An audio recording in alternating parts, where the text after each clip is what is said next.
ಶ್ರೀಗುರುಭ್ಯೋ ನಮಃ. ಹರಿಕಥಾಮೃತ ಸಾರ ಗುರುಗಳ ಕರುಣದಿಂದ ಪಣಿತು ಬೇಡುವೆ ಪರಮ ಭಗವದ್ ಭಕ್ತರಿದನಾದರದಿ ಕೇಳುವುದು.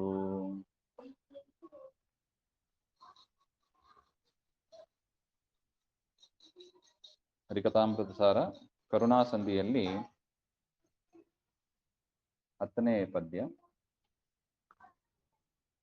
ಶರಣ ಜನ ಮಂದಾರ ಶಾಶ್ವತ ಕರುಣಿ ಕಮಲಾ ಕಾಂತ ಕಾಮದ ಪರಮ ಪಾವನತರ ಸುಮಂಗಳ ಚರಿತ ಪಾರ್ಥ ಸಖ ನಿರುಪಮಾನಂದಾತ್ಮ ನಿರ್ಗತ ದುರಿತ ದೇವ ವರೇಣ್ಯನೆಂದಾದರದಿ ಕರೆಯಲು ಬಂದೊದಗುವನು ತನ್ನ ಬರಬಳಿಗೆ.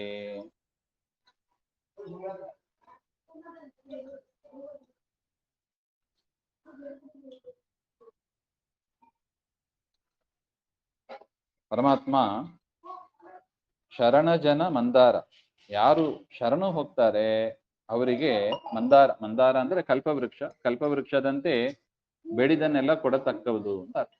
ಶರಣ ಜನ ಮಂದಾರ, ಅದರಿಂದ ದೇವರಿಗೆ ಶರಣು ಹೋಗಬೇಕು ಅಂತ ಹೇಳ್ತಾರೆ.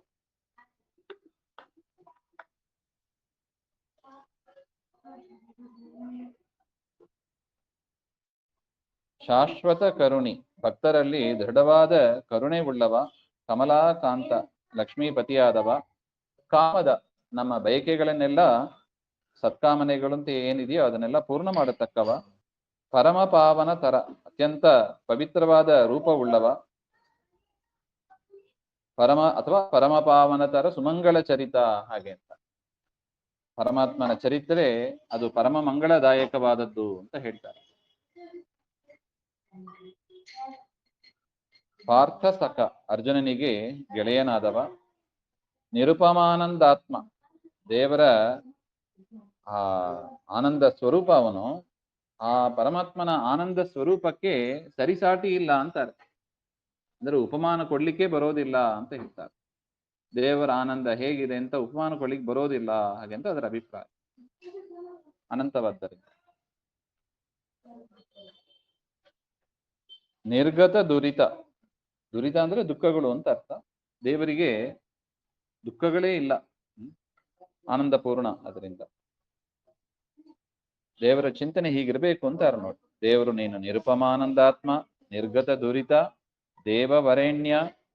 ದೇವವರೇಣ್ಯ ಅಂದ್ರೆ ಶ್ರೇಷ್ಠ ಅಂತ ಅರ್ಥ. ದೇವತೆಗಳಲ್ಲಿ ಶ್ರೇಷ್ಠನಾದವ, ಸರ್ವೋತ್ತಮನಾದವ ಅಂತ ಅರ್ಥ.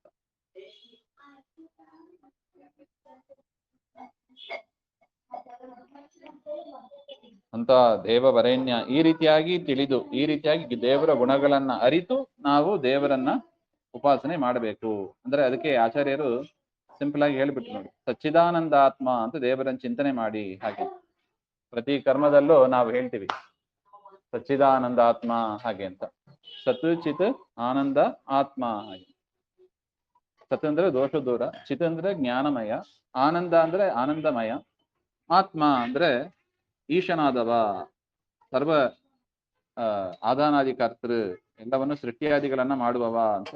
ಸೃಷ್ಟಿ ಸ್ಥಿತಿ ಸಂಹಾರ ಕರ್ತೃ ಅಂತ ತಿಳಿಯಿರಿ ಹಾಗೆ ಅಂತ ಆತ್ಮ ಶಬ್ದಕ್ಕೆ ಸ್ಥೂಲವಾದ ಅರ್ಥ ಇದು.